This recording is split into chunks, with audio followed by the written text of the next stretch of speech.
They had so much finesse and class in the game. I wanted to be the neighborhood superstar. I wanted to be, the convertible burst. I wanted to be the big Trav. So I'd be hypocritic coming out suggesting to a kid to play to a code that is gone. I watched the game be buried while I was in there. When I went into the feds, know what the slogan was? Why do 10 when you could tell on a friend?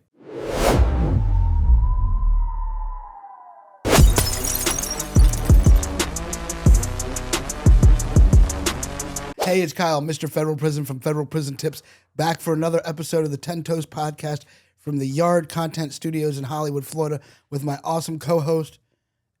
8up J. That's it? Just 8up J? Just 8up J, man. I don't even try to get in depth like you. I ain't trying to change my name like this dude is. Our good friend from down the street, OG Gigaveli.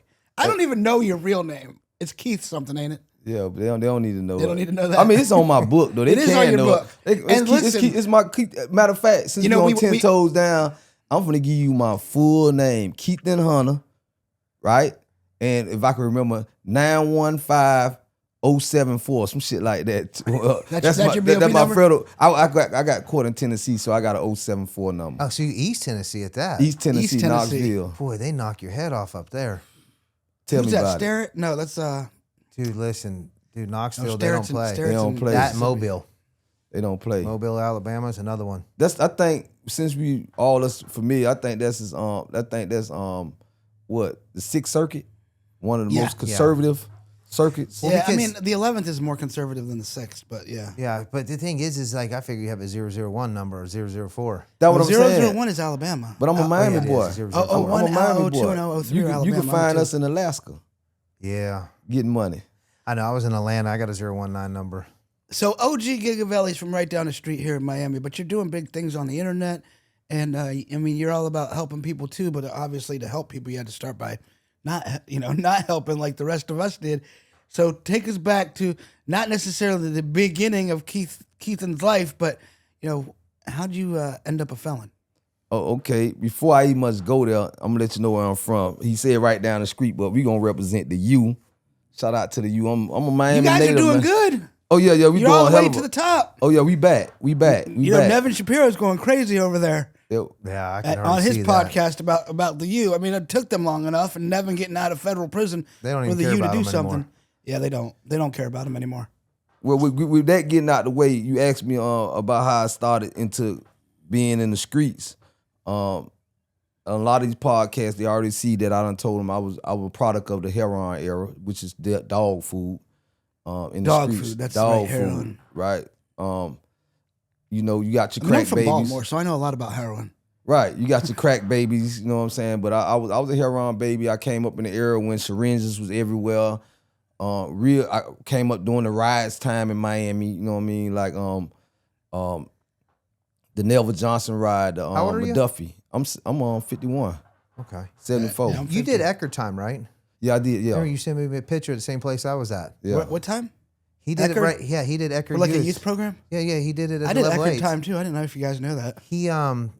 You did in what, 94, 95? No, man, that's too late. I went in Okeechobee Boys School in 89 and got out in 91. So I did Eckerd time. You were there back in the day when Reggie was there. I was there when Campanella, Robinson, Lee Cottage. Yeah, I was there. I did time in the late 90s though. Yeah. It was still banging then. Yeah. I was at the Okeechobee Boys Eckerd Youth School. Challenge program in Cheltenham, Maryland in 1990. I It was think they on the got them backside all of over the Boys place Village. though. They don't have any of them anymore, but Right. Eckerd was like the children's place for boys and for girls. And it was like started by the same guys that started the grocery store chain. Yeah. It's funny because we talk all the time about Bob Barker from The Price is Right having absolutely nothing to do with shower shoes and orange pants, but the Eckards from the pharmacy are the Eckards from the youth programs. That's Yeah. crazy. Yeah. Why'd they shut them all down? A sex scandal. Oh, don't ask me. I guess A sex scandal. Not. It was like later in the 90s, there was a bunch of sex scandals with boys. Oh shit. They weren't pulling that shit when I was there. Yeah, not when I was there either. It probably wasn't in Florida. I think it was more like up north in Maryland and Virginia. Yeah, they was swinging. They was swinging hammers and knives and hickey sticks when I was there. Like shit was wild. I tell people all the time. That's one of the wildest places I ever did time at. No adult prison. So I mean, I was in Maryland as a juvenile. It was a place called Noise, and I was at a place called the Charles H. Hickey School for Boys. And I was at the Eckerd Youth Challenge program. The Eckerd was probably the lightest, but when I hear about Eckerd in Florida, it's not. Eckerd's the harder youth place in Florida. But up north, it was the lightest. Listen, I started at the bottom and worked my way all the way to the top. I couldn't get out of that place. I aged out. So you fucked around and found out. You a white boy. Dude, it was rough. I know it's extra hard. You had to fight extra hard. Dude, it was rough. Dude, listen, I caught, I think, 9 extra battery charges in my time. Right. I worked my way up from a level 6, kind of like a 4, all the way up to level 8, and then they opted out of the level 10 at Okeechobee. What plan? Because when I was there, they had a B plan, a BI plan, and a BI special. And what that is according to your felony charges. I don't know. And I had a about BI that. special. I think they changed that. I think Yeah, time they I changed. came in. Yeah. I signed up. I was supposed to just do a little 4 to 6 month program, and it turned into years. Yeah, the 4 to 6 months. Guess what? That was years on a 4 to 6. Yeah, the 4 to 6. Listen to me, dog. The 4 to Crash 6. test dummy. No, check this out, Cal. The 4 to 6 months is the lessons one, but them no guys that did the most, they was the ones getting in the most trouble. So they could keep you till you're 19. I aged out at 19. They could keep you till you're 19. You said that you keep you to 19. Yeah. So you fucked around and found out as a kid and went to the Eckerd, and then what? You know, when you start going to jail at the age that I started going to jail, right? You become institutionalized somewhat.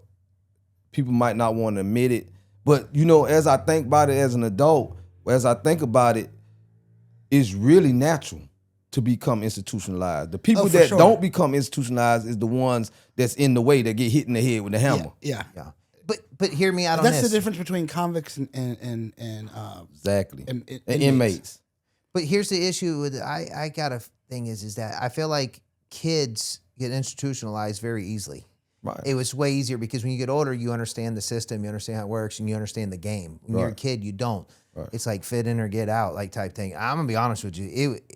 As a juvenile doing time was 10 times harder than I've ever done any adult time in my life. I mean, because you get a little, when you see experience kick in, and with experience is wisdom.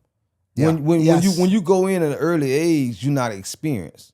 Everything you experience is new. So when I went in such an early age, all the mistakes that you find a guy that start getting in trouble in his 30s, he come in making mistakes that you would have made in juvenile. Yeah. Sitting on a guy's bed, spitting in a sink. Little stuff that you think spitting in a sink, yeah, that get you crushed. Oh yeah. Like, you know what I'm saying? People, I tell guys all the time, I talk to the youth all the time, like, you don't appreciate some of the freedom that you have in your own home when you running into these streets, and then you got to go refrain to a different rules and penitentiary rules in effect now. And spitting in the sink is one of those things that's quickly get you smashed. Tell people where you spit at. Spit in the toilet. Toilet. toilet. Another Yeah, thing, that's shower some of the things- slides. right. I couldn't wait to take my shower slides off. Dude, that was one thing that aggravated the hell out of me. But in the juvenile unit, nobody walks around with the shower slide. You take your boots to the shower with you. You can shower in the shower with your shower slides. But soon as you step out of that shower, it's like someone see you walking around with shower slides on, they thinking that you easy prey. Even if you wasn't about it, you still need to have your, you know what I'm saying, your boots on or your shoes on. The crazy thing about the juvenile thing is they had the desk in the middle, and all the little cubbies were like this, like a U shape, right? So the desk could almost see into every one of the rooms. And at nighttime, they cut the lights off, and they would just have like one little light in the middle for the staff. And he would go off and get on the phone or do whatever he was doing. Man, them boys, you would hear it. Skirt, skirt, skirt, skirt. They just in that room, just stomping somebody. There's no doors, no lockdown, no nothing. So they would just post up, wait for that staff to leave, and they would just get on them, boy. You know, one of the things that I used to hear all through my prison system, time and knives being sharpened at night. Knives being sharp. You wonder what that and you know the guy. You could walk in the cell and see the scratch marks on the cell and knew somebody was sharpening it. Well, that's why the floors are all glass. You can't sharpen it when they smooth the short things like that. You have Yeah, to they rub try it. to, yeah, but you're gonna find you a smooth spot. Yeah. You're gonna find you a spot to get that knife right. That's the facts of being living in jail, living in a prison. Yeah. So what was the first hustle you had as a juvenile? The first hustle I had in Miami, young guys are known as little quarter heads. A quarter head is a guy that run to the store for the number men, for the dope boys, for the hustlers, and they may be gambling, playing cards or whatever. They'll send one of us little jits to run to the store to get them a pack of Newports, a pack of Cools back in the day. You know what I mean? And then when you come back, they'll give you $1, $2, $50, whatever. You know what I mean? That's one of the first hustles I had, running the store for older guys. That translated into selling cans, bagging grocery, pumping gas. Really? I did it all, man. I literally was when other young kids was going to little league football games, and their mom was a soccer mom, and they had them advantages to get into after school activities. I wasn't afforded that. You know what I mean? Coming from where I came from, out of Liberty City, you know what I mean? It was more of trying to make me ends meet that my mama couldn't do for me. Did you run with a gang? No, I ain't run with no gang. Most Miami guys don't. South Florida don't usually run with gangs. I mean, you have neighborhoods and groups, whatever, like little Haiti, little things, like right. little thing like it's that. kind of like where you from, yeah. It ain't so like much. Where you from? Now I hear about gangs in Miami, but that's kind of new. We never really.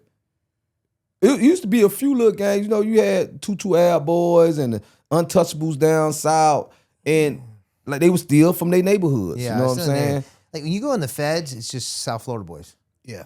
Like, and they're like, where are you from? I'm like, South Florida.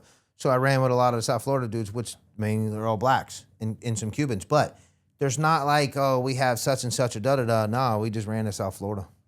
It was kind of crazy because, when you hear everywhere else, Chicago, and you get around all these other people in the feds, it's just like they're all divided up, especially Texas. It's Tango Blast is north. I think most of the Tango Blast you is got Tango Blast, Aztecs, TS's. Yeah, TS's. Mexican Mafia. I mean, you have so many different families there. It's just so confusing to know, and they're all from one state. It would trip me out when you get in around the gang coaches in the Fed and everything's cut out. This shower belong to this gang. This table belong to this and then you have to learn all these things, and you're responsible to put your people up on that as soon as they hit the door. Another thing was really crazy, and this is funny. This is even at a low at Oakdale, and the Mexican family had like this whole corner with all their tables. All the different gangs had different tables, and they were all circle ones with 5 chairs on them.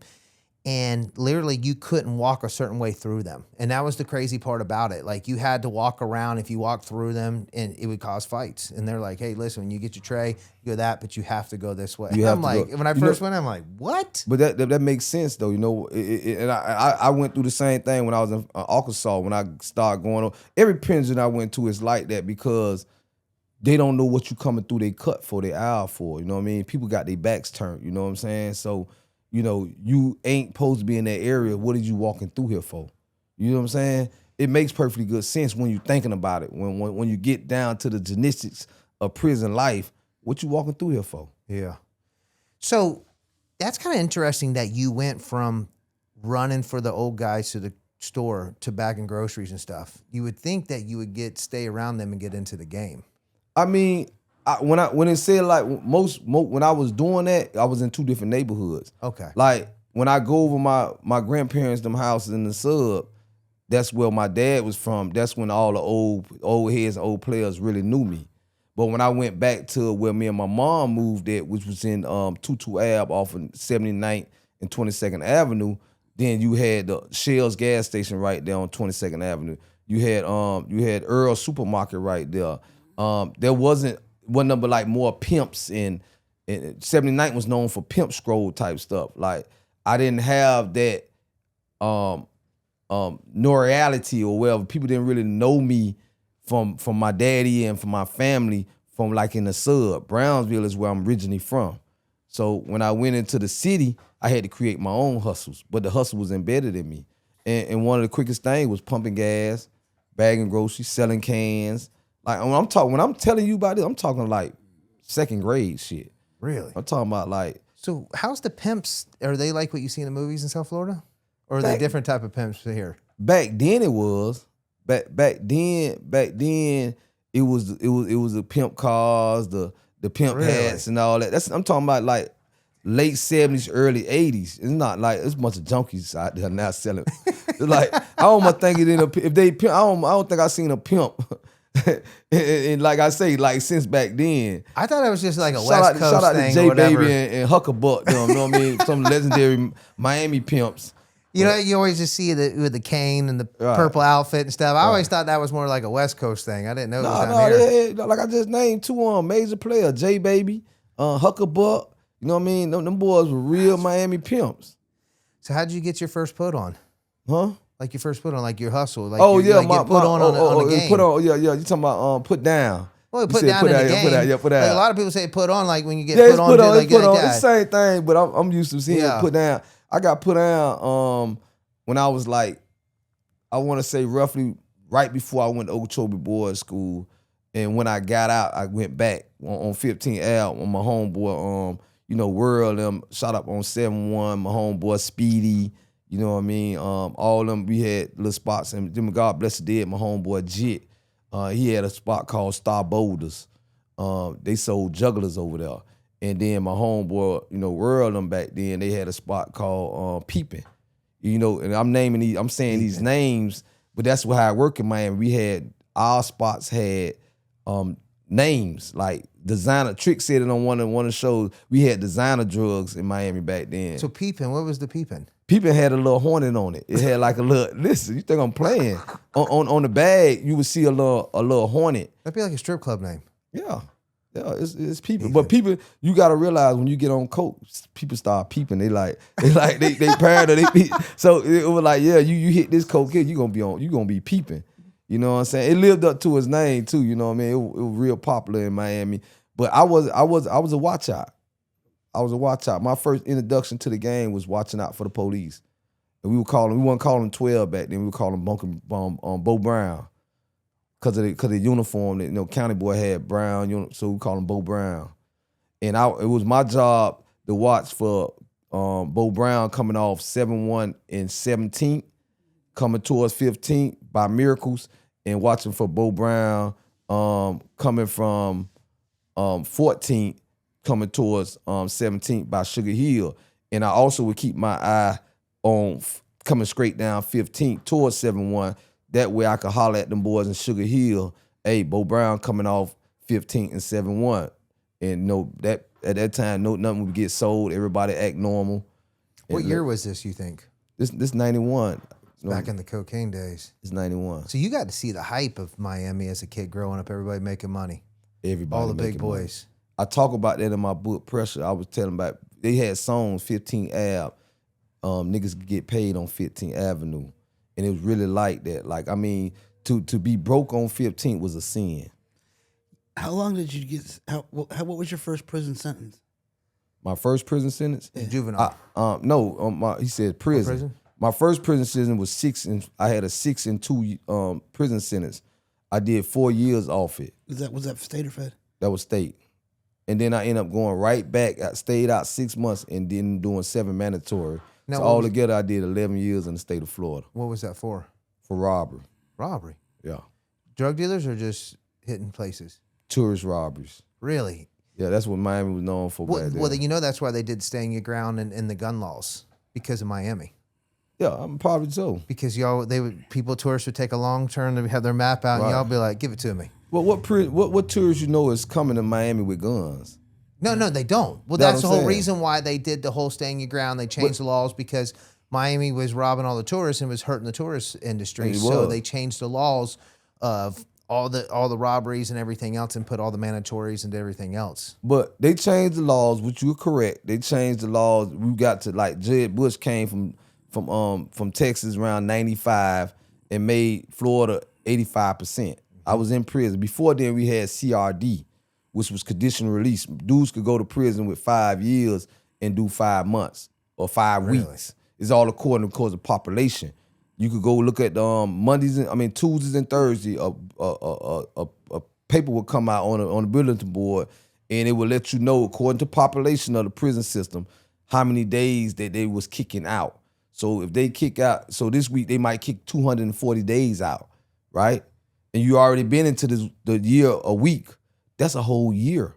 That's crazy. In one week. And so it's like a revolving door. They created a revolving door. And I think I was a victim to that because we were laughing at prison then. Like, that ain't no time.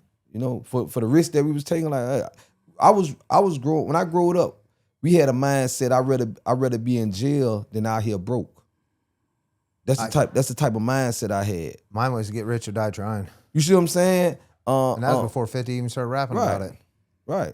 But now I gotta reform mine. I'd rather be out here with opportunities than in anybody prison. You see what I'm saying? So I had to change that mindset. But I was operating off of that mindset, like, hey, by all means necessary. Same another 50 type of slogan. You know what's crazy though is, I hear the stories from all the boys in South Florida. Y'all got to see the big money suits, the badass cars, everything else. See, I'm from Vero, a couple hours north. It was huge in drug smuggling. It was the cutoff line for where all the planes came in from Bahamas because it was, small towns, the sheriffs, everybody was involved, but nobody showed the money. Right. So it would have been different for me. I'd have took it to another level if I would have seen the glamour. I didn't get to see the glamour. It was a bunch of, like cowboys and ranch owners and like people like that, and they had millions of dollars, but they didn't show it. There's good old boys that didn't like go run around in Ferraris and Lamborghinis and doing all the crazy stuff.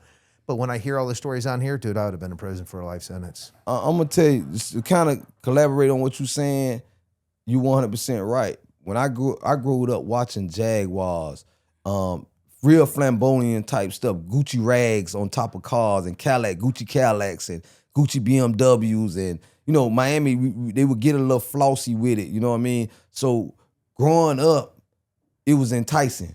You know what I'm saying? You would see, but the dope boys back then, they had so much finesse and class in the game. They were like our superheroes. You understand what I'm saying? Like that's why I would have been in prison for the rest of my life. But I'm trying to show you a contrast to now. Yeah. The street guys back then is what the rappers rap about. They don't rap about the street guys now. The rappers nowadays are creating new. They walk around with furry boots and shit on and man bags and shit. They trying to create an identity. But the earlier rappers, the Kool Moe Dees, the Big Daddy Kanes, the Slick Rick, they was imitating the dope boys, the boys that was feeding the neighborhood. Even though I'm not trying to justify selling drugs, but if a whole bunch of drugs is in my neighborhood, I got choices. Either I'm gonna be a smoker or a hustler. You know what I'm saying? So the hustler guys that said that I'm gonna make me some money, that is here, I'm gonna make some money off it, they was putting back into the community. Wasn't nobody lights getting cut off. They had report card lines. You didn't have to do wrong as a young cat. If you had a talent, usually like I'm talking about Hurricanes right now. Like a guy like Malachi Tony or even back then a Michael Irvin or any of those guys that was striving, they had a talent, they didn't have to worry about cliques. They didn't have to worry about tennis shoes. The hood was rooting them on to be great. You understand what I'm saying? So that was appealing to a guy like me. I wanted to be the neighborhood superstar. I wanted to be, the convertible burst. I wanted to be the big Travs. I wanted to be Ike or Bo Diddley or Rick Brownlee or I keep going on and on. We had so many of them in Miami that was taking care of the neighborhood. No, times are different now. They are different. So now they don't give a shit about the neighborhood. They just take care of themselves. They basically now they got a slogan going around: "Fuck the streets." Yep. You know what I'm saying? Like the rappers, like the people start believing in the rappers. They start believing like, okay, this our star. This people want somebody to believe in. This is why one of the things why I'm on this podcast and on these media runs and people seeing a lot more of me. I want the people to believe in guys that come from where they come from and come from where I come from, that we could come out here and be Malcolm X's and be be of a change to our neighborhood, to come out of prison and spent all that time and show the guys so they could believe in their boyfriend, their loved one, their husband, their son, that they could come from in prison with light and guidance. Because that's what's wrong with the streets. We can't say fuck the streets. We got to say let's heal the streets.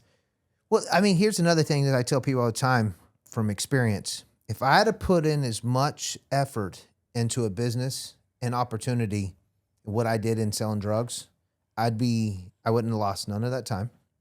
I'd be a millionaire and I'd be living a good life right now. And I tell people all the time, selling drugs is not easy. It's good money. It's fast money, but it's not easy. It's a lot of work. It's a lot of work. Do you feel like there was more money back then or more money now in the streets with people? I can't really, from my point, looking at the streets, the streets starving. Streets are starving? The street guys are starving right now. Do Like the that's guys why... with trades, the guys that doing what you said a minute ago, the guys that's the electricians by trade, the guys that's truck drivers by trade, the guys that have a skill, those I see the longshoremen looking like dope boys in the club now. You know what I mean? Yeah. That's got real checks because there's no longevity in the dope game no more. There's no we sitting on a podcast called 10 Toes Down. And I take it that you're talking about guys that stand on the principle.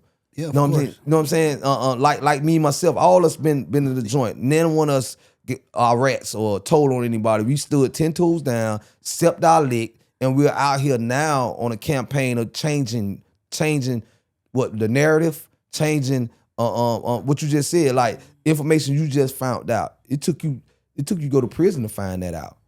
That if I put the same energy into business, into podcasting, into movie, into whatever. Yeah, what I'm doing. We all doing it. You know what I'm saying? But how many years did you do? I just did 17 years. Okay, in you the did feds. 17 years. How I'm much not money? counting 11. How much money do you think you made on that case? Man, the math. Don't get me with the math. I know where you're going at. The math. In that case, when I went in, at that time, I think I touched a ticket in that run. That last run I was on, I touched over $1 million. Okay, so divide it by 17. Is it worth it? It was not worth it. Okay, so my point is I was making real money. I was making $9 to $12 million my last year. Okay, Right. But what is the average run? Would you say that people have now? 2 years? If they out 2 years, they already in indictment. Okay, but the reason why I'm telling you this is the reason why I want this on a podcast for people to understand and these kids to understand is that you mainly get 2 years, okay, on a good run. You might make a couple million, you might make 10 million, but the amount of time you're going to get on that and you divide it down, it's not worth it. Now it's too much. Now you're going to get too much time. But here's the point. Mandatory minimums. And, Yes. And don't get caught with fentanyl now. Not in 2020. get It's life. over. But my I point of it is, want to talk about that. Fentanyl is the new 924C. I want him to finish his point, but I want to talk about that. But my point it is if you take all these, the reason why I'm asking about the gangsters back then and versus them to now, there was real money back then. Here we go again. It's one of those things is that they're making this stuff now to where they don't have to do the poppy things. They don't have to allow the governments to make the money and stuff like that. Now it's built all into a lab. All drugs are going to go lab. Watch what I'm telling you. They're already trying to make fake cocaine and everything else. I want to. But more importantly, though, I mean, like, people don't understand how it is, right? With federal prison tips, at this point in time, between Facebook, Instagram, YouTube, and everything else, I'm doing 8 million views per month. And every single day, someone says, "Hey, man, is there going to be any love for FSA for 924C? Are we going to get any time off the sentence for 924C?" No. That's how they designed it back in the 90s when Joe Biden and Strom Thurmond wrote 924C. Now, President Trump has done the same thing to fentanyl. They are not playing. I mean, I just saw somebody get 410 months. Yeah, and they signed for a 10-year plea deal. For less than enough fentanyl to keep in your pocket. Hey, but listen, Cal, you do law for real. You do law for real. Yeah. I was a guy fighting my case, so I had to get familiar with law. When the crack era came and all the information came out about over sentencing, crack versus powder, and all this was in during that time. And they was creating the laws to get ready to let all of us old crack dealers and stuff out, right? They passed the First Step Act. Right, and it went from 101 to 18. Okay, but in that First Step Act, all of us didn't benefit right away because I was a career criminal. I didn't benefit right away, right? me studying my own case, me fighting. I didn't have an organization like Federal Tips helping me, right? Right. So I had to be my own law clerk. I was getting played a lot, but I studied the hell out of law, right? And one thing I noticed when Trump finally signed that career criminals was eligible for the First Step Act 2, right? The bill came out. It was an amendment that had to go. I think a case called Beckley or some other cases. You know what I'm talking about. Yeah. Like, so it came in, and I'm gonna make my point quickly. It came in that same bill that freed us, it was bills on the other side that was already putting in play for the new replacements of the old. Right. It was the that's gang how they bill. do The it. gang bill and the fentanyl bill had what you see Trump doing is just putting the emphasis on what's already was in law. Yeah. You know what I'm saying? They already designed, but it's a book called The New Jim Crow by Michelle Alexander. She's the Eric Stoughton of, y'all know who Eric Stoughton is. I don't have to explain. Eric Stoughton is a whistleblower. No, you're talking about the Eric Snowden. I'm talking about Eric Stoughton, whistleblower. yeah. He's a Yeah. whistleblower that ran to Russia. Yep. They gave him a sign over there. But Michelle Alexander, they don't must let her books in the federal prison no more. But we had got a copy of it. And it talks about a caste system that comes around every 25 years where they reshape from the Reconstruction after slavery to Jim Crow to the war on drugs to now we seeing another caste system. That caste system that had me locked up and the old crack dealer locked up was for the unicorns. Pay attention. When we got out, the unicorns was closing. All the unicorns was closing. There wasn't no more work because the war, the longest running war in Afghanistan was over with. Yep. You know what I'm saying? So they didn't need labor. So the guys, my point is, the guys that they're finna lock up now, finna take my bed, your bed, and his bed, is going in for their life.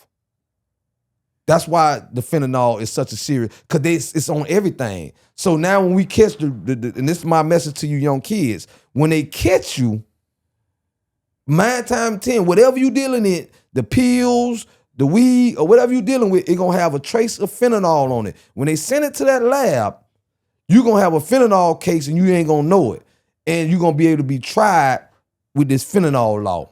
That's my point. So my attorney was on my case. She said that in the last 10 plus years, she says she hasn't had one drug come back that doesn't test for some fentanyl and even weed. And get back to my point to say it in a way I felt like it was confusing. All fentanyl, they seen what oxycodone did. Okay, oxycodone. And they seen that what it could do, how it, killed so many people or unalived them, how it did all these things and got them addicted. And that's where China, and I don't even know if it's China, it was like, well, let's capitalize on this. You know what I'm saying? Like we can take over the industry and the market and everything else. But you are right. They have a 100-year plan. The plan changes, but it's already put in play. It's already put in play. It's already put in play. They're doing it. You hear them always say China has a 100-year plan, but you don't think we do either. The point of it is there's a line of people still in line right now to sell fentanyl and still deal it, even though it's looking at life. And I'm so sick of people crying, talking about, oh my God, I'm getting life, or I can't believe this. It's like, bro, you've seen it on TV, you read about it. Why are you still doing it? It was like, it would be like that dog bites and they go over there and still smack the damn dog. You know who finna benefit off all this? First of all, who's gonna be the most impact is the poor areas. The more poor areas who don't have a legal fence, which is my neighborhoods, it's gonna be the biggest effect to this. The have-nots, people that's trying to do anything to get money. The certain people gonna benefit from this and not rightfully trying to benefit from this is lawyers and businesses like the services, not business. What Federal Tips offer is a need because Federal Tip is even in the playground. They doing more for Kyle is helping, and this organization is helping. They like filling in the gap of where the people of my age can't afford a federal, you know what I'm saying, attorney, because once you get caught, this thing becomes law. Yep. You caught up in the law, you're gonna need help. You're gonna need some federal tips. Well, you're gonna need some federal I tips. like the fact that you said that the next group they're gonna do life, because the thing is they don't want people to get out. They want these people to stay in there to keep the system going. They want to give them life. They're gonna fill this system up with this, because with Trump changing it into what they did, the federal prison system is going to get filled up like you've never seen before, and they don't have the infrastructure. They don't have the bed space for it. I don't know how they're going to do it. Yes, they do. They closing federal prisons right now because they don't have the manpower, right? But these prisons, look at where the prisons are. Is in Michelle Alexander book, New Jim Crow. Y'all go get it. These prisons are put in areas to keep economies going. Yes, they're in very poor economies. You know, when we was you go in the child hall, they had couple prisons. You went to Forest City, Arkansas. You see inside the library, they had all the companies, Walmart, UPS, all these companies, and some of these companies are hiring felons. So they hiring felons to come out, but they also is invested in private prison systems and in new bathrooms, in the phones, in all kind of stuff that goes into running prison. So they put these prisons in these destitute areas, right? And they slap a Walmart up. If it weren't for this prison or this Walmart, it wouldn't be no work but farm work, literally. Well, that's why they're having a hard time staffing a lot of these prisons. So Yazoo has a hard time staffing. They had to shut the pen down because there's nothing there. It's an hour and a half north of Jackson, Mississippi, and nobody wants to live out in these little places. They have a hard time, and that's why there's so much corruption there. And I loved it because I don't want to be at a strict rent place. I want it to be Wild West. But guess what they were doing, Jason? They was putting together programs for staff to come from Atlanta, from Miami, from these metropolitan places. Come work at this prison. We gonna put you up. We got they back in the day. If you go around Florida prisons, you'll look outside of. I used to be on work squads, and we would clean the dormitories of where staff stayed. They have all the houses around. All the houses. Well, so they're gonna import workers. But the problem of it is the staff said that nobody wants to live there because it's so far away from it. Nobody wanted to give up their life to go live there for a few extra dollars. They were just like, we're not doing it because and going to a dangerous job at that. Yeah, and and that's why the Yazoo staff ran the prison because they knew they couldn't bring no staff in there to clean it up. So they couldn't pull all the staff out and bring new staff in like they do inmates. So they were hit on it. I'm kind of glad you're on because we're talking about something totally different today, which is what I like to do. That's what 10 Toes does. We don't just ask people about their childhood and go through stuff. This is more for the education of the young kids today, it seems like, because at the end of the day, I was that young kid. Okay. I started doing time at a very young age. And it doesn't look like I did, but I'm telling you, I was in and out. And if I would have known or had somebody I could talk to or these podcasts and stories, what we have now, I'd probably choose a different life because think about in your community, how many people follow the rappers? Exactly. And the pimps and the guy that's riding around on the dunk with the rims and stuff. I did it because I was hanging around the bonfires, listening to all the drug smuggling stories, and I loved it, and I wanted a part of it. But I'm glad y'all had me on, man. When y'all reached out to me, I was honored to be on 10 Toes because it represent a group of us that understood that we made a choice to be where we went.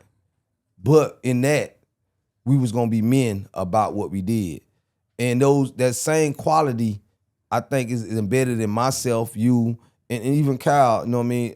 And people like us that want to help people from being fed into this machine, which is prison, the system. I do this, man, with a passion. I wrote 2 books about doing this. It doesn't matter race. It doesn't matter if it's a gang you hate or race or whatever. Let me explain something to you about this, guys. The pain and sorrow that it does to your family, to watch your mom when you go away and everything else and your kids, and the life that they take from you that you don't get it back.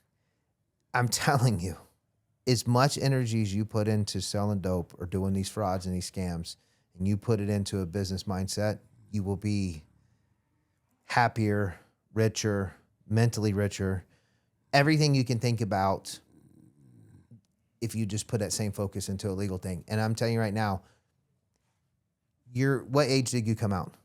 I came out 40, I'm 51 now. I came out maybe 47. I've been out since 21. Okay, y'all calculate. I don't maybe same year. But hear me out on this. Are you doing good right now? I'm not where I want to be at, but for as peaceful mind, I'm grateful every day, man. I'm in a space where I see things more clear than I ever did in my life. Now, when you were in your beginning years of selling dope and going through what you're going, where was your mindset then, and how compared to now? I want to do this as more of an educational thing. So the question I'm asking is that how are you peaceful mind? I know age plays a factor, but we got to take that out. When you were selling dope and doing what you're doing, were you as peaceful now, or were you more worried about like all the busting and everything else going on that it would cost you like your work? Because me, I was losing sleep over, worrying about the feds, people telling on me, getting robbed and everything else. So it was causing an issue. Now that I don't have to worry about them things, life is way more peaceful. It's not as fun and exciting, I'm not going to lie, because that was my biggest addiction. But explain to people the difference between in the hype of your game, and explain to how much money you were making and what you had going on versus now. Good question. First of all, good question. Thinking back, and I had to refer to my book. When I was in prison, I had time to reflect. I had time to be able to correctly answer this question you're talking about. Going back over my life, looking at the times when I was in the streets, it was never a rest. You just admitted earlier on that selling drugs is not easy as people think it is. Like, you literally it's just addicted to the lifestyle as the people that you are serving drugs to. You know what I'm saying? If that make any sense. So I when I was at my highest, like I told you, I got up to over $1 million in selling drugs. I was going to Knoxville, Tennessee. I was making runs. I was selling, X, coke, weed. You know what I'm saying? I was getting money, and I had several cars. I had, had just bought a brand new house. I had got married, and I furnished the house that we was living in with I'm just give you a picture. I had brand new furniture from living room to patio set. I had the fire, you ever see where you just sit out there and it's like a little fire thing that you put? I never lit it. I never lit it, bro. I never lit it. I had cars that set up. I had brand new clothes in the closet that I never wore. You know what I'm saying? I was so caught up in, I think, some of the things that we do and we call the dope hole the trap. I think that was the correct name for it. I never understood who thought of that, but I was in a trap. I was in a little trap of the lifestyle. I like, my phone rings so much. You know what I mean? I'm just saying, and I'm like you. I'm like you. I was built for it. I never had time to enjoy what I had because I was so working towards time. I never had time to enjoy what I had, bro. And then when I got caught, it was like a mirage, bro. It was like when I had photos. I didn't have what people have today. Everybody's documenting what they do now through social media. So as the process go, everybody, you got a bunch of pictures, a bunch of memories. All the memories I had, but basically I got a few pictures because I wasn't big on pictures back then. Wasn't big on posting everything you did. But you couldn't, not in the game. No, I mean, guys doing it now. No, they're doing it now, but back guys then, rolling the money up and down their sleeves. Yeah. They documentary they run is. Yeah. Hey, listen, they got enough proof. If they got a social media, when they get in there, they're gonna have some hell of a prison stories. They're gonna have the proof, the receipts to show it. I had a few receipts for the pictures, but when you look at it, nobody want to talk about what you had. What you doing for me lately? What you got now? You know what I'm saying? That's a has-been. So to answer your question, no, when I was in the game, man, there was no peace of mind. There was always a constant worry about and being a person like myself that was always going in and out of jail. I never knew I had to bruh. I laid in satin seats. I had satin sheets on my bed. I had new furniture. And every morning, my girl would have to wash our seats because I was in a puddle of sweat, night sweats. I was seeing, bro. I don't know if you had to be in the game or live what I've been through to know that I was seeing my cells in my dreams, bro. Like when I got to prison, I was having deja vu, bro. I would walk around because when I got to prison, when I got to federal prison, they took me to a place called Blount County in Tennessee. I got jammed up in Tennessee. And they had us in that old style, with the stripes. White and black? Black, white, and black. Bruh, I swear to God, I seen that in my dream. And it was glass windows. And when I got there, I had fucking deja vu, bro. I'm looking around like, cause I was having night sweats like that. You know what I mean? Right before I got locked up, I had done got shot a few times. You know what I'm saying? I had all the weight. I believe before every storm, there's warnings.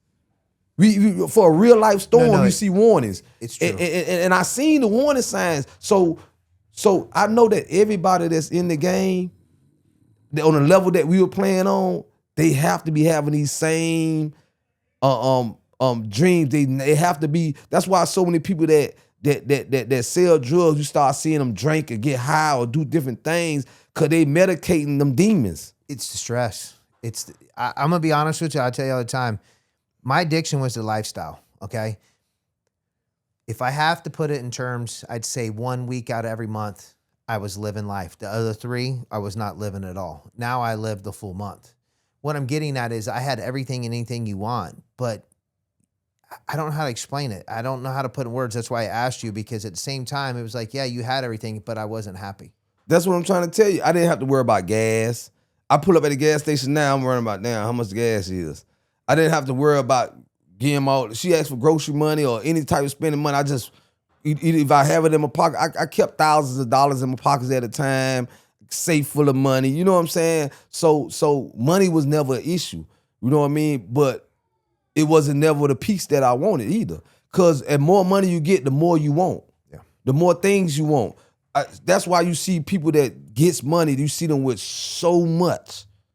You know what I'm saying? You see them with so much, and they ain't nowhere in hell you can enjoy all those vehicles, all that money. And you can't I see guys put a lot of jewelry on, but I'm pretty sure they got more jewelry. You know what I'm saying? If they do buy jewelry, they see somebody else come through with a piece of jewelry. Now they want to match that jewelry or do something better. I've seen guys out here wearing 2 watches now. And both of them $150,000 watches are better. You know what I'm saying? I'm like, how much time you need to tell? You know, I almost think they looking at their watch because the phone tell the time. I don't must have a watch on. I look at my phone. I just wear it to wear it. Yeah. My phone's my clock. Explain it. My next question would be is, how did you know your downfall, or did you ever see it? As in, explain to people what you were doing, why you were going to Tennessee, and tell me where it went wrong. Because a lot of people don't explain in these podcasts where it went wrong. And I like to do something a little different. You know, so tell your story about why you were going to Tennessee. You was going to Tennessee is where you were getting it from here and running it up there? Exactly. Hey, tell your story in short term and tell me where it went, the people where they went wrong, and did you see the signs? First of all, shout out to my brother Ace, man. He under the radar. He's very retired, been retired, but my older brother was up there getting money before me. You know what I'm saying? Shout out to my homeboy Flume. He rest in peace. He was up there getting money. If you a Miami boy, you know that's our thing. Like it's so much dope in Miami that it's too competitive down here, and you can maximize more of your money up the road. So that's why the hashtag or whatever you want to say, Miami boy theme is whatever. Yeah, I went up the road. My older brother put me down up the road, you know what I'm saying? Got me down to Knoxville. I was, just like I said a minute ago, it was nothing that was off the table other than dog food. I never been a big person to fuck with the dog food. But pills, X-Pills was doing real popular around that time, the early 2000s. I was, coming down doing that. The weed, weed gonna always sell. And Coke was always selling, you know what I'm saying? So I was going back and forth. And my downfall, then I looked at it back. If you see, I had an 8-count indictment. I had counterfeit money. So my downfall was, it's a saying in my hood, all money ain't good money. Mm. I didn't understand what was not good money. If it had a flip to it, that's why I never, on a lot of podcasts you hear me say, or in the show that I did, I never labeled myself a dope boy. I always labeled myself a hustler. I had what I mean by that, I had a team of boosters that would go in stores and steal clothes, and I would buy all the clothes that they steal, and I would resell them. You know what I'm saying? Stealing is the worst money you can have. Theft money. Hot money. No, but I'm just saying, I'm trying to point out, paint a picture. You asked me, where did I go wrong? What was some of the signs and you know what I mean, in my peak of what I was doing, going back and forth to Tennessee. I didn't turn down no money. I didn't turn down no hustle. I came to Miami to get some pills and get some coke. My homeboy at the time that I was grabbing from, he introduced me to some fake 50s. You know what I'm saying? He was selling them for $1,000. I think I remember 1,000 for, you get 1,000 for 300. You know what I'm saying? I ended up buying I gave him 900, got me 3,000 of it. My then wife at the time liked to follow everything that I do. She got another 3,000. We had $6,000 of fake money that we didn't even much need to be bothering with. You understand what I'm saying? Oh, yeah. I came down there, buy a whole one and some pills. Why am I fucking with fake money? And I'm getting real money. You see what I'm saying? But I thought it was funny. I was like, okay, he showed it to me, and I was like, damn. I don't know if you remember, they had came out with some fake pink. They had came out with pink 50s. You remember that? There's some pink 50s around. Yeah. If y'all watching it, you remember that era. I don't think they still around. They might not be in circulation no more. But it was some pink 50s. And he showed me a real 50 and he showed me a pink fake 50, and you couldn't tell the difference. Only thing that was different, that if you had to pay attention to, all the fake ones had the same serial number. Other than that, you couldn't tell the difference. So I was like, you know what? I got a lot of young cats be grabbing work from me. I'm a when they give me their money and I had to make change, you know, whatever, I'm gonna start circulating. Just pure dumbness, man. Like, and then, you know, we were talking about the game. That's another thing. Everybody's shady. Everybody cutthroat. You know what I'm saying? Including myself at the time. Everybody's out. Like, you gotta worry about everybody. You got to worry about everybody. You got to worry about your homeboy. You got to worry about your girl. You got to worry about everybody. You know what I'm saying? You don't know who you could trust. That's like you in that Scarface movie. We got Scarface on the wall right here. In that Scarface movie, who do I trust? Me. That's who. You know what I'm saying? No, it's true. I tell people all the time. And that's what the game make you. Like, you can't trust nobody. And that was a sign there, man. So I got back to Knoxville, and that's what brought my whole empire down. Like, I had everything down to a science, bro. Even how to traffic. I had two older white people that was hooked on crack.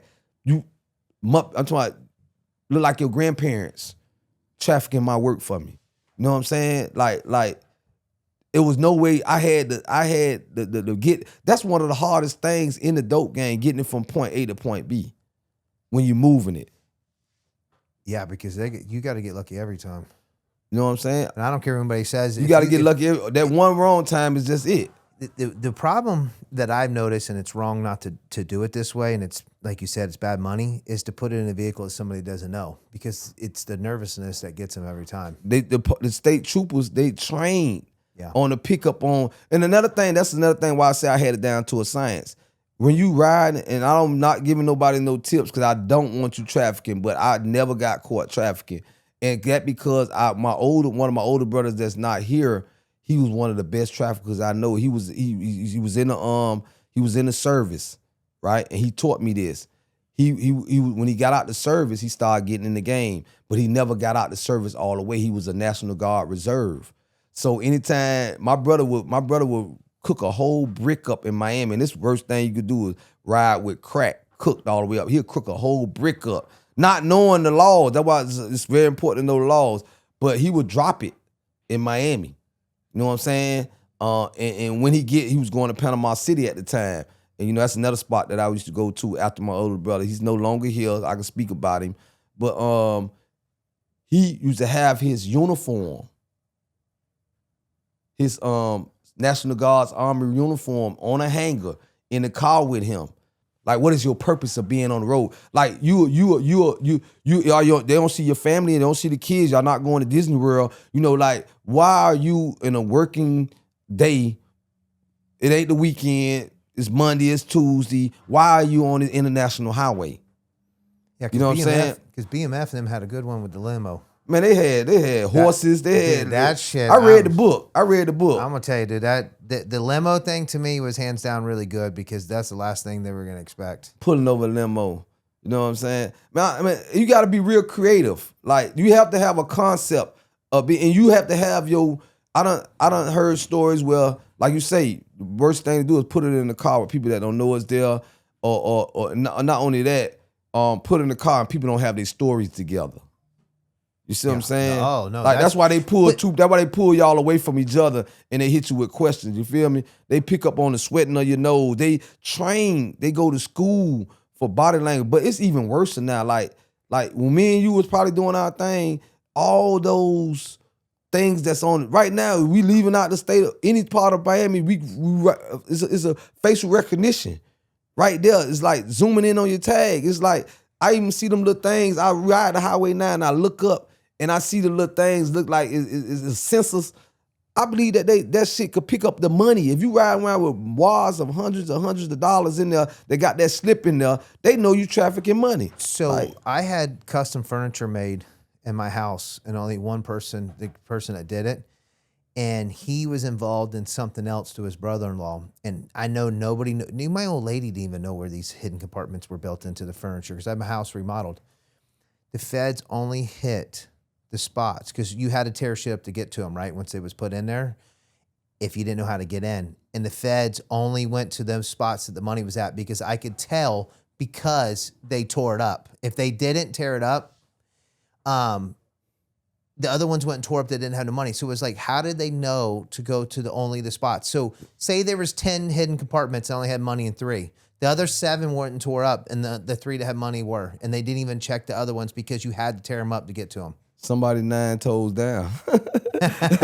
Somebody in your crew was 9 toes down.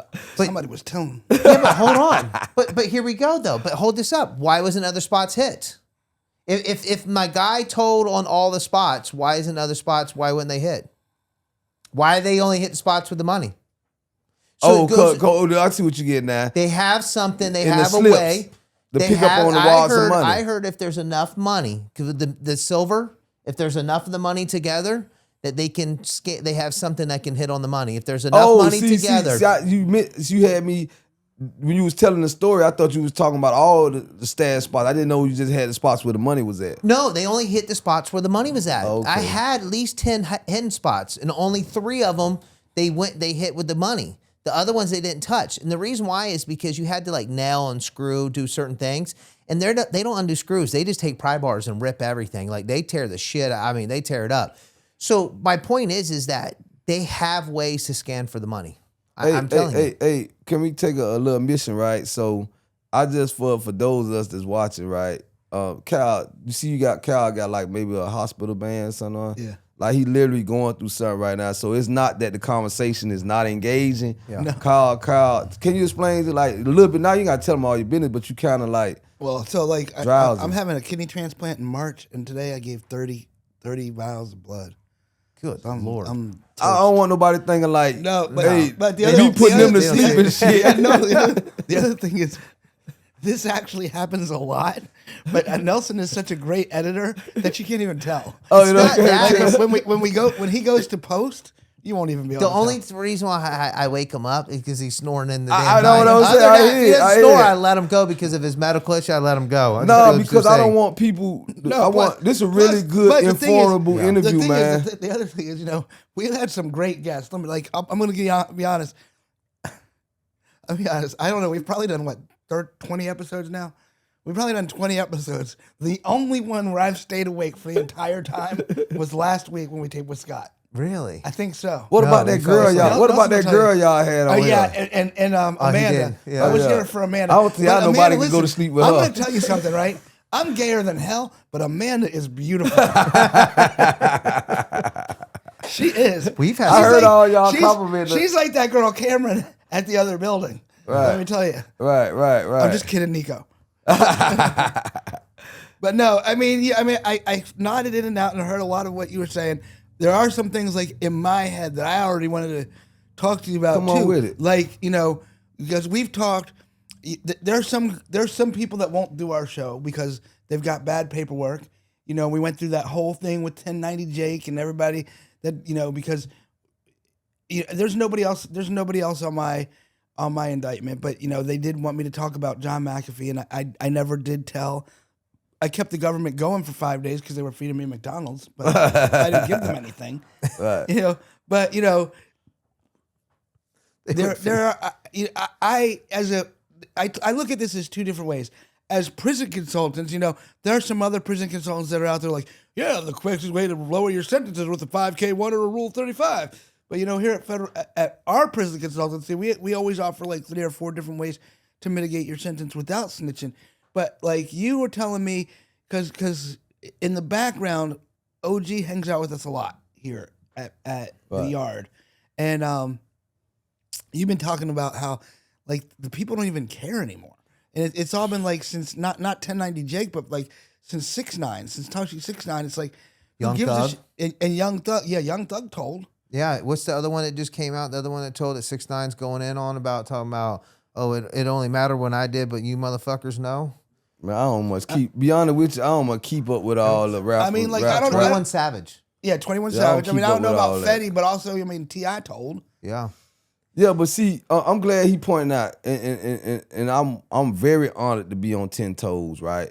Like, and to me it matters, right? When I say to me it matters, because I have homeboys that's serving L's that really believed in the code that we stood on, right? Right. I talked to one of your homeboys on the phone not too long ago. One time you were here, who's doing life.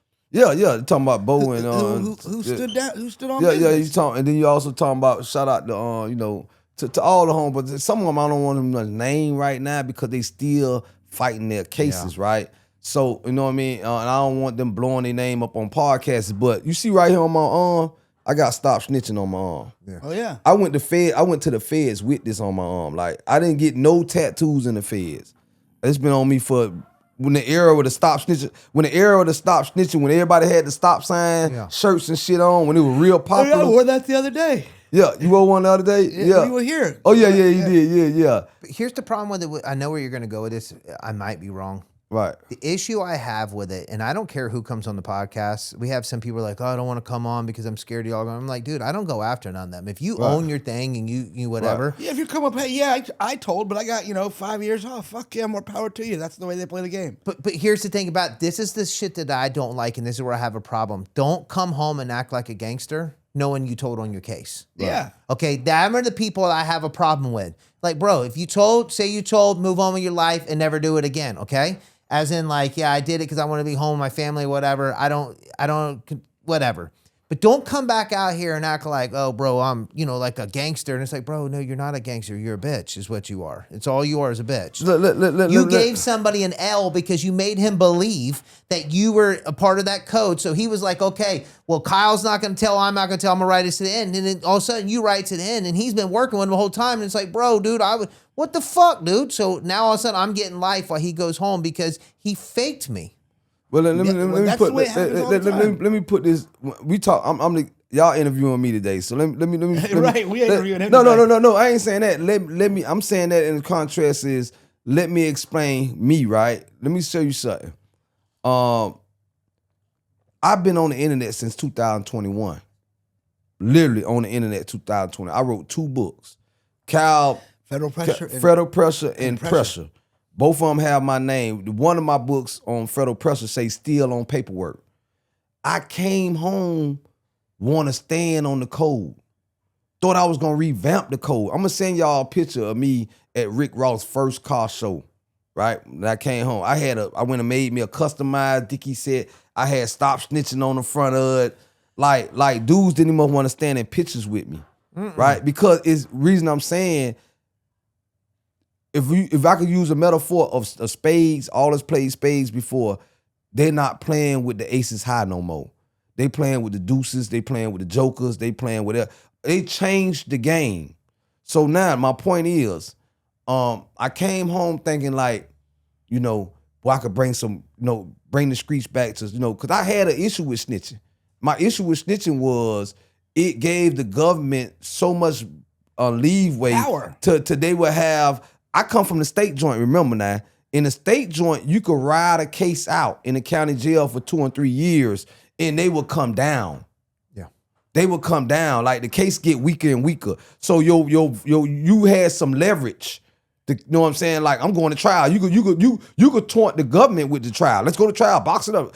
One of my homeboys, shout out to my homeboy Lil Dave. His favorite thing was he had a lawyer called Cy Gill, and we was all doing tourist robberies, right? Y'all gonna need to want to hear this. And my homeboy, because the tourists would go back to their country, and my homeboy understood law. He was beating cases because he would file a motion for discovery and speedy trial straight out the gate. Straight out the gate. A motion to suppress evidence and motion to speedy trial. That gave the government, put pressure, 90-day pressure on the government to have those people back from Germany, Japan, or whatever to come to trial. That was our right to a speedy trial. So you can't hold us to jail. He knew that, and it worked so well until technology came in and they started putting Having people on. Zooms. They started having Zoom trial from where they didn't have to come right back in. But the point I want to make is we still had leverage on the state. And it was so many cases that don't happen in the feds.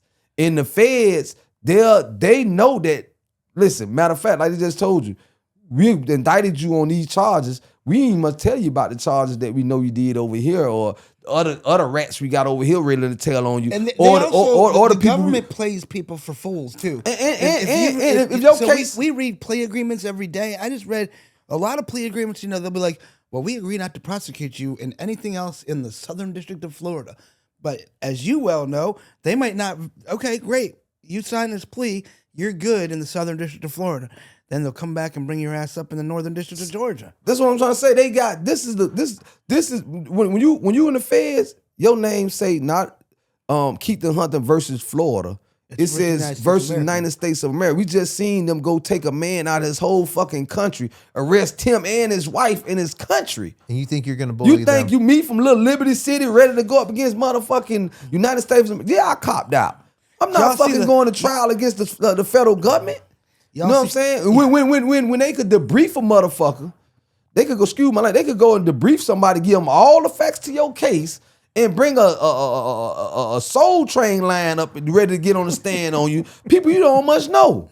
That's how it is a lot of times. They convict people with ghost dope. We have a lot of people on, a lot of clients who never touch drugs or never, they're there. Of course they touch drugs, but with their complete didn't get caught with nothing. They didn't get caught with no drugs. They didn't get caught with no guns. Why? And they're on an indictment with 26 people that they've never fucking met. That's what I'm trying to say. So the point I'm trying to make, I came home and I seen the game has changed. Nobody cares about like even it ain't just changed in the streets. I start seeing it in the joint. I see dudes sit down with a dude, have cheesecake parties, cook goulashes. Just because the dude gonna let his sister come see him, they cuffing who they picking and show. That was 6ix9ine is saying. 6ix9ine is saying all rats should get treated the same. This is his argument. Like, why are y'all singling me out and not singling the rest of you guys? So my thing is, if they want to have a rat fest, a rat fight, I love podcasts like 10 Toes Down where you created a space for us to come and be real. But I'm like you too. I'm a journalist now, bro. What my podcast is called What They Do Podcast. It's not called What OG Do. If you a guest, if your story is, if you 6ix9ine and you want to come on there and you a rat, you want to talk about the other rats, you got views. I'm looking for views and numbers so I could get my platform, so I could do big. I want to be like Kodak Black right now. Kodak Black, he made a song with 6ix9ine. But guess what? Kodak Black right now just paid rent for families out of his hood for 2 months. For 2 months, he just bought his mom a restaurant. So don't, when it comes down to this business shit, man, you could keep the code. You could keep the code, because ain't nobody gave me nothing when I came home from prison for being a real nigga, keeping it 10 toes down. You see what I'm saying? It ain't like that no more, bro. And I guess I had to accept it. Nobody cares.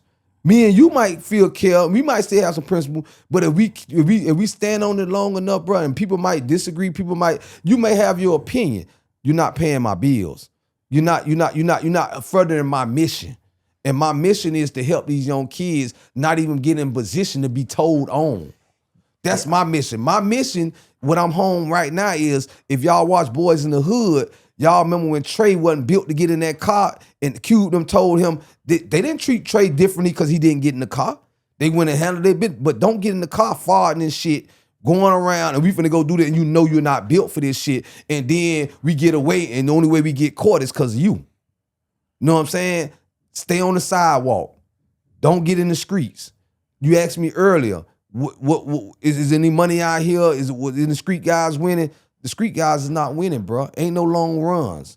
So I'd be hypocrite coming out and suggesting to a kid to play to a code that is gone. I watched the game be buried while I was in there. When I went into the feds, you know what the slogan was? Why do 10 when you could tell on a friend? Yep. You know what I'm saying? I was watching this happen. You know what I mean? Keeping it real went out with bell bottoms. You know what I'm saying? These were the slogans that dudes were standing on. These the slogan. I was watching dudes get their newspapers, they local newspaper. Cause we talked about it. They were saying there's only two kind of guys in the feds. And I was one of the ones begging the difference that is a third guy. They said those who told and those who wish they told, and it was us. Real guys that stood 10 toes down. So now, I watched the guys that wish they told start getting in their newspaper articles and looking for cases to jump on. So I was telling you earlier, I've been on the internet since 2021. My name ain't been ran through nothing. You got a guest that can honestly represent 10 toes down on your podcast today. Yeah, that's not a lot of them. well, no, it's not. But the main thing is like I didn't live by no code. I wasn't part of nothing. But my story, reason why I didn't tell and I took him to trial, is because I couldn't do to somebody else what was being done to me. When they were telling on me and lying and putting extra charges and all this stuff on me and seeing how it was destroying my family, I could not, with my morals, my everything, do that to somebody else. I wouldn't be able to live with myself. So I was like, listen, I did what I did. I accepted it when I did it. And I tell people all the time, I'm like, if you can't do the time, don't do the crime. Don't go and do something.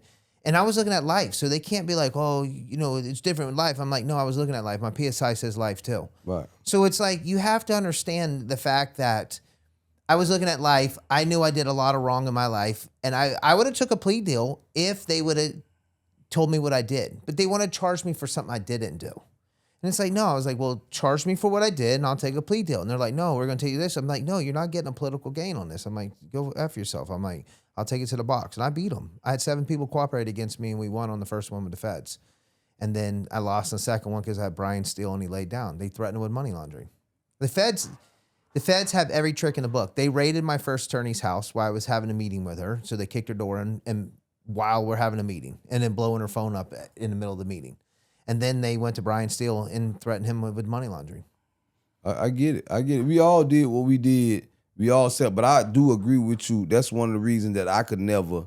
I think one of the biggest. I used to be a guy that checked paperwork in the joint. I was one of those guys. Like I told him earlier, I studied so much law. I could read your docket sheet and see the inconsistency and why. I could read and see things. I done had dudes rant up because they would come to me. I was one of the guys that had the stamp in the unit, in every unit that I damn near been in, because I always been in the law library. Dudes would offer to bring me their paperwork. I'm gonna give y'all a quick little story. This dude named Bama, right? He was in the unit with me. He was on Crip time. So he knew that I was one of the guys that was certified. If I say you was good, because I stayed on law, I stayed in books. So he was in the cell with one of my homeboys, not one of my homeboys, but a guy that was cool with me. He's a Crip. You know what I'm saying? Named CeeLo from Nashville. So Bama, one day just out the blue, hey Miami, I got my paperwork, man. I want you to look at it. Me? Boy, I'm one of them, boy. If you offering, boy, hey, look, boy, look here, I'm gonna touch my nose, boy. I'm finna get in there. You know what I'm saying? So, they locked us down. I got his paperwork and I looked in his paperwork and one thing jumped out at me. I went straight to his docket sheet first. And what jumped out to me was he got released into the marshal's custody. 49 days. He got released and he was out for 49 days. He got arrested, initial arrest, went to his arraignment. When you get drugged for drugs and guns, there's no bond if you got a. That's why I'm like, guys saying they got bonds. A lot of people got bonds. That's a question mark. That's a red flag right there. Turning yourself in, a red flag. A lot of different red flags. So when I seen and I looked and it said, I seen where the prosecutor put a motion in to have him released into the marshal's custody. and he was out for 49 days. And then he came back in. So I didn't need to see no more of the paperwork. So that's how quickly I looked over. From one count time to the next, count time is usually about an hour, right? When they popped the door open, everybody knows Sally was like, "What's up, Miami? You good?" I called them up to both of them up there to my room because this ain't my car. I'm not a Crip. You put me in this. I didn't ask you for you, not my Sally. So when he came in my cell, I brought both of them. I closed the door. I had CeeLo sitting right there. CeeLo from Nashville. I had him on my podcast, and I say, "Hey man, this is a red flag." I never called him hot. Because I don't know what went on for that 49 days. So I say, this is a red flag. He could have got furloughed to go to a funeral. I don't know. I say, this is a red flag right here. What was you doing? Why did you get released to Marshall's custody for 49 days? His reaction told it all. He was caught. He guess he didn't think I was going to catch that or whatever. And if you like me, every one of us could tell you everything that transpired in our case from the time they put the handcuffs on to the time that we got sentenced. I could tell you verbatim what happened. He was stuck. He was trying to think of something real slick and cool. When I say, man, I put him out my cell. I say, hey, y'all go figure that out. They put pressure on him. He went to the yard. CeeLo called him in front of the car on the yard. They put pressure and he admitted that he went out and he was on and he was making working? Yeah, he made control buys. He made control buys for the feds. And they ranked that boy up. They put the Bammy on him, whooped him. But I felt bad, but I did. Because Bama was, before that day, he was good. I don't know if he was on a time frame to have his paperwork checked or whatever, but I guess because we was all, when CeeLo accepted him in the cell, and he was rocking around with CeeLo, I had already accepted. I don't need to see everybody's paperwork. If we on real nigga time or real guy, real man time, and somebody come from your hometown or your city or your state, and you already done seen my paperwork, we done established that if you rocking with me, if you rolling with me, they gonna already assume that you're good.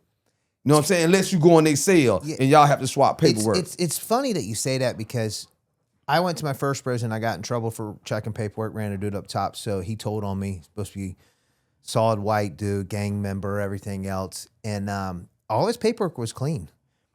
But it was the press game that he was putting on me and other people trying to run the unit. And I was like, something ain't right with this guy.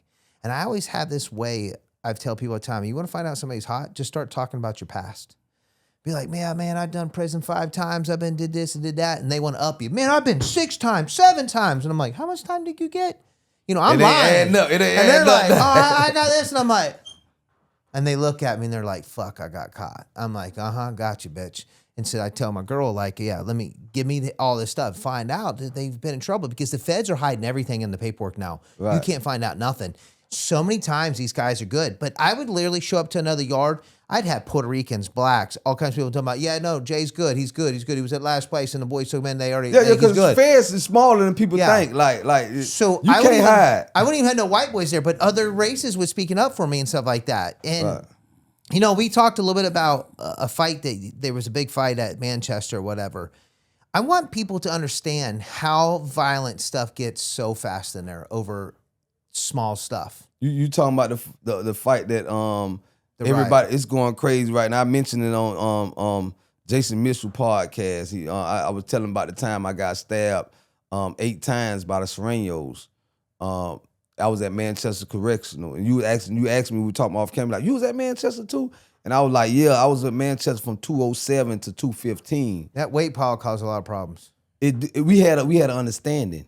It wasn't because everybody is in union to wanting to keep the weight pile. It was a control mechanism. So everybody, it's a big commodity. Everybody want to work out. Everybody want to look good. I for sure was invested in the weight pile, but we had, and that's what ended up got me stabbed. We had an understanding amongst the race, right? Every yard that weight pile, there ain't but so much weight, and there ain't been so many stations. So everybody had a workout station. Everybody had a amount of weight, and it was all, so we didn't have to run down there and race for the weight. You know what I'm saying? Which they would stop the yard. They call yard, if everybody take off running, they would cut the yard off. So we had to come up with an understanding and divide the weight up. What was happening around 215, it was a movement of Serenos starting to come on the East Coast. This was never their hub. They was never really in Kentucky.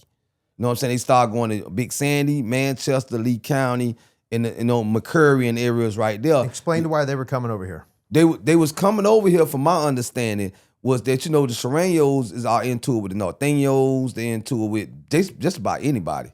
Well, the thing is for people to understand is they're a West Coast gang. Right. When they start causing too many problems, certain gangs start causing many problems, they start spreading them out across the country. They take them away from home to break them up because they have too much grip. Right. And that's why they were bringing them to the East Coast. Right. And then they explain to people when they get numbers, what happens, what they're trying to do. Let me tell them what happened to me, and I'm going to explain it while I'm saying that.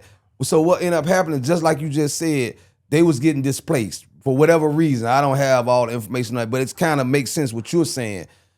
They came over, and they what they do is, at Manchester, they came in like every bus, one or two will come. So when they first came, they didn't have no numbers. They blended in with the Pisces. I know you heard of Pisces. Pisces are a collection of Latin, of the Spanish groups of all over. They could be Salvadorians. Like independent white boys. We're not a gang, but we're a group. They're a group, and they bound together. Your own race, right?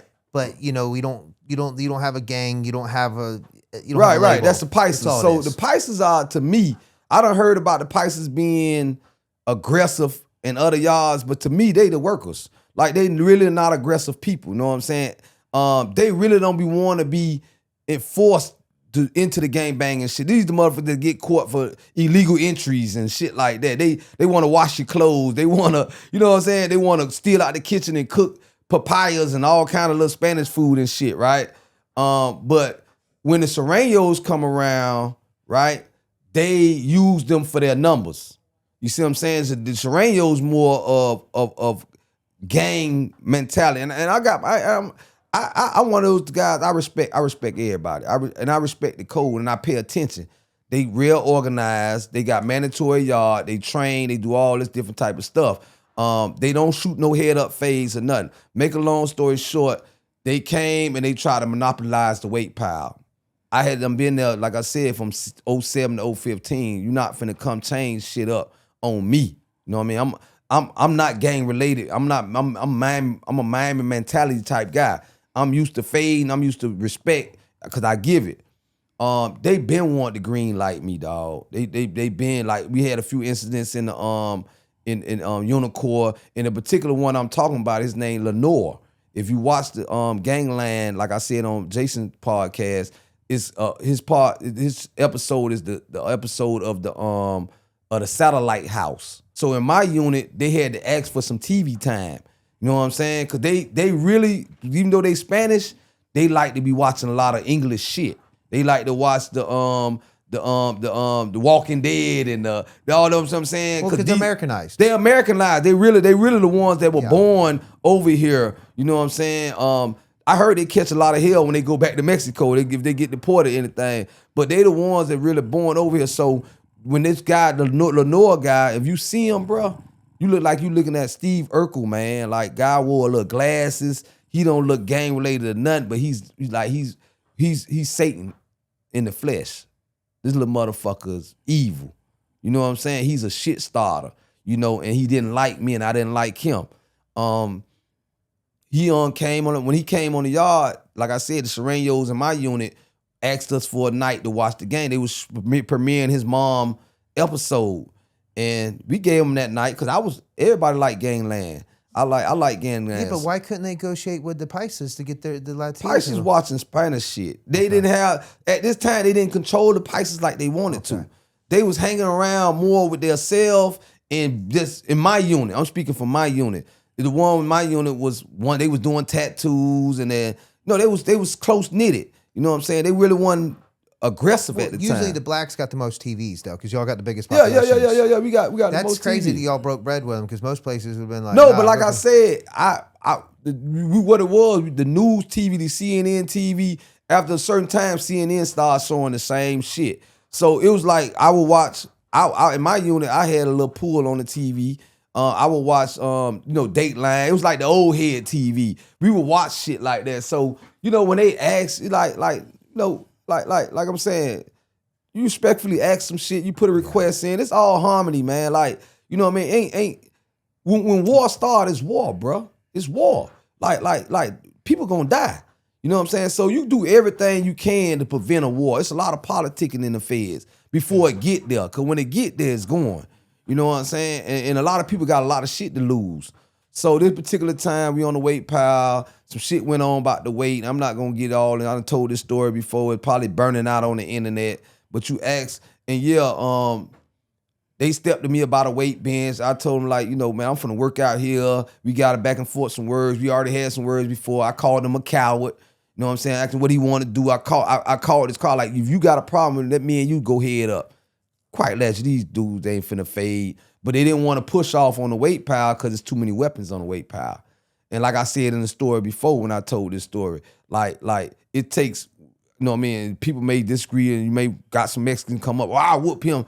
Man, I'm like, how I feel, I'm gonna knock me about 2 Mexicans out by myself. You know what I'm saying? I just feel like that. That's how I hit. And you know what I mean? At this time, I'm young.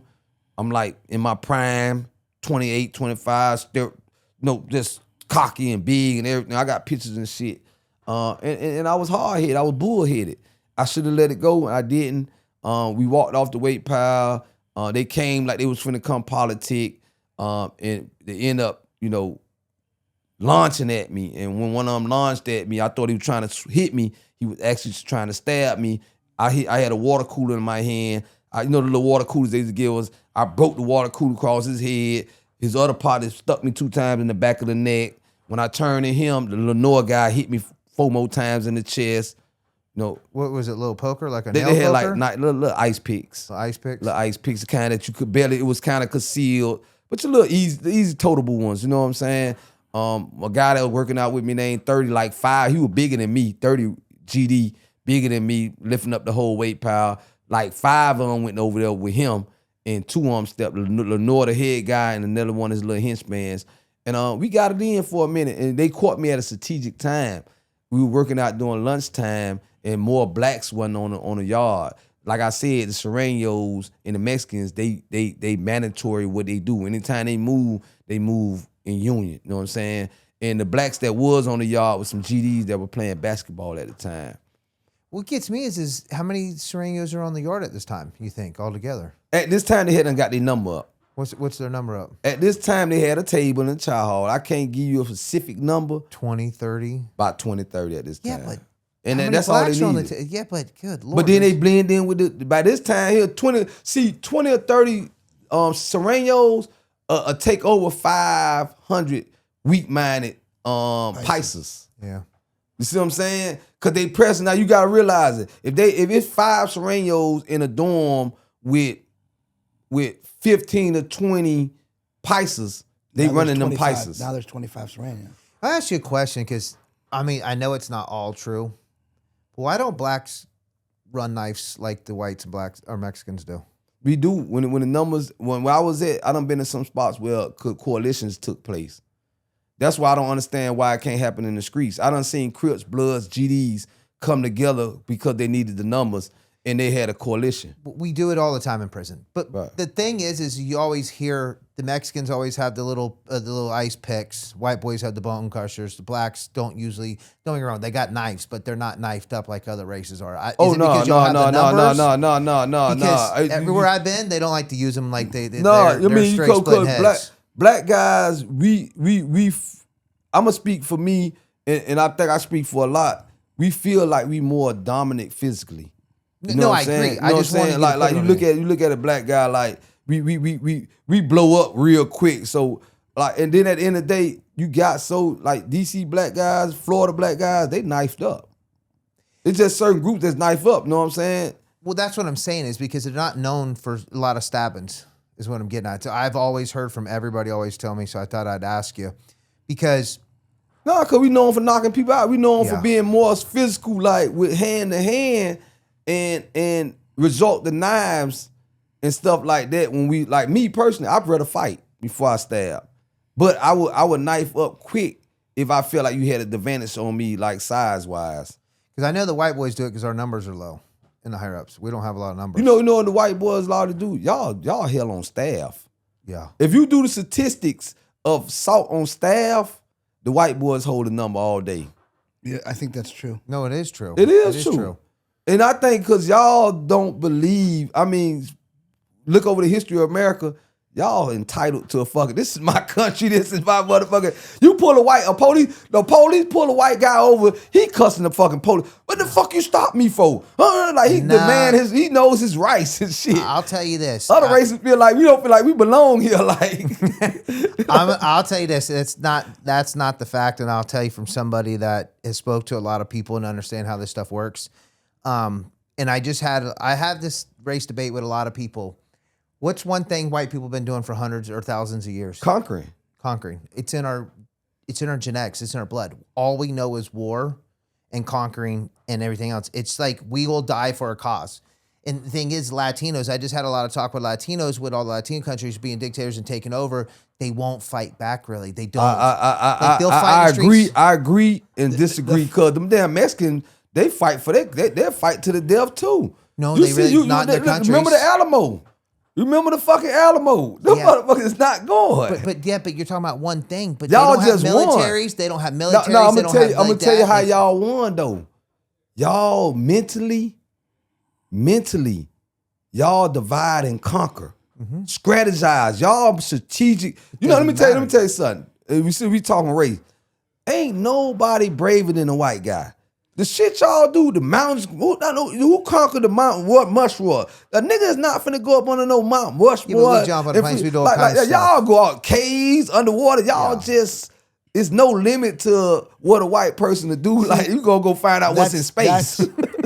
That's what gets me in trouble because we've talked about this on the podcast before because you've talked to people and you said that, my paper's good and I'll stand up and I'll just go get my ass kicked, right? And I'll fuck up some shit. Different kind of white. I went all the way up to medium. And I'm going to tell you, because, G said something about it earlier. I've had a lot of fucking health problems my whole life, right? And so I was talking to somebody this morning on the phone, someone close to me. And, I think the thing is, I'm not afraid to die. I've lived a very, very good life. I've done more than most people have done in my life. So if I get into a fight with a motherfucker, and I'm getting into an online war with this former correctional officer named Jose Rojas who called me a chomo. I told him, come on down to Florida. Let's fight like men. Me and you. We'll go fucking box. I don't give a shit. No handcuffs, no deuces, no teams, no nothing. Just me and you. And if he kicks my ass, so be it. So what? No, what thugs say, whoop-de-doo. Yeah, right. But I'm not, and I think I get that, and I'm a crash test dummy sometimes because I'm not afraid to die. Hey, but I'm a Muslim, and nobody's more kamikaze than Muslims. Oh, I know. Like it's on. When I mean that, we don't fear this life. Like we really don't fear this life. I don't fear nothing but God, man. No, I agree with that. And the reason why I asked you this question is because a lot of people get in their feelings. But I like when people just speak their mind and say what and not try to cater stuff. I felt like you're one of them. And that's why I asked you why the wax, because it's pretty much dominant. They run the numbers.